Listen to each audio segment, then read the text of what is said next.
बेटा तुम खड़ी क्यों हो क्लास में? सीट नहीं मिल रही?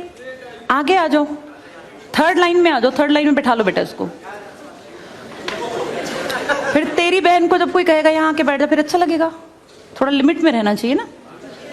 बैठ जाओ बेटा। चलो अपने देखो, अपने व्यवहार को ऐसा रखो जैसा तुम दूसरे के साथ करो, तुम्हारी बहन के साथ वही होगा। यहाँ नहीं, जहां वो कॉलेज में जाएगी वहां होगा, बस में होगा, ऑटो में होगा। समाज सबसे मिलके बनता है। तुम घटिया हो ना किसी के लिए, तो तुम्हारी बहन के लिए 100% कोई ना कोई घटिया। भगवान जो है कर्मा रिटर्न्स बैक है, ये सीधी थ्योरी है ये। और ये मैं अपने लिए भी मानती हूँ, मैं अपनी बेटी के लिए भी मानती हूँ।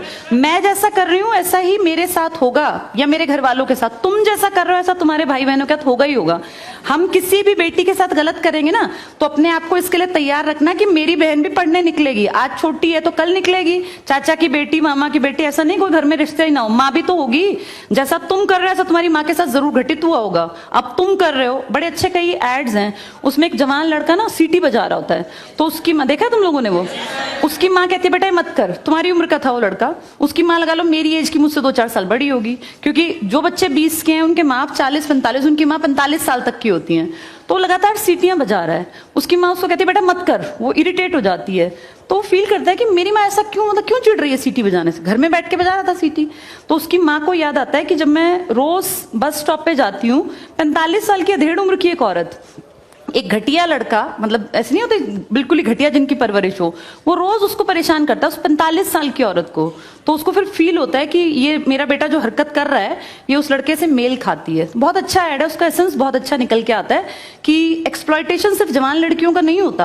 आप गलत कर रहे हो ना, कोई आपकी माँ के साथ, आपकी बहन के साथ कहीं ना कहीं कोई गलत करेगा फिर। इसलिए समाज को अच्छा बनाओ, क्लास को ऐसा बनाओ, कोई लड़की वहां से अगर आ रही है और तुम कह रहे हो यहाँ आ जा, तो ये ठीक है, ये अपने आप सोच के देखो, ये हमारी परवरिश को भी दिखाता है कि हमारी परवरिश कैसी माँ ने की है। अपनी बेटियों को जितने हम संस्कार देते हैं ना, उससे ज्यादा बेटों को देने चाहिए, क्योंकि गलत करने वाले लड़के ही तो है ना, किसी के प्रति गलत कमेंट करने वाले।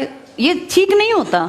इतने काबिल बनो कि कोई तुम्हारे साथ बैठना चाहे। तुम्हें ये कहना पड़ रहा है कि यहाँ के बैठ जाओ, तुम कोई वो छिछोरे 70-80 के दशक के लड़के थोड़ी ना हो, पढ़े लिखे 21वीं-22वीं सदी के लड़के बैठे हो, तुम कोई बच्चे नहीं हो। अब अपने व्यवहार को इतना अच्छा बनाओ, क्योंकि जब गलत बात बोलो ना तो ये सोच के बोलना कि मेरे घर में जो औरत है ना उसको ये सहना पड़ रहा है कहीं ना कहीं।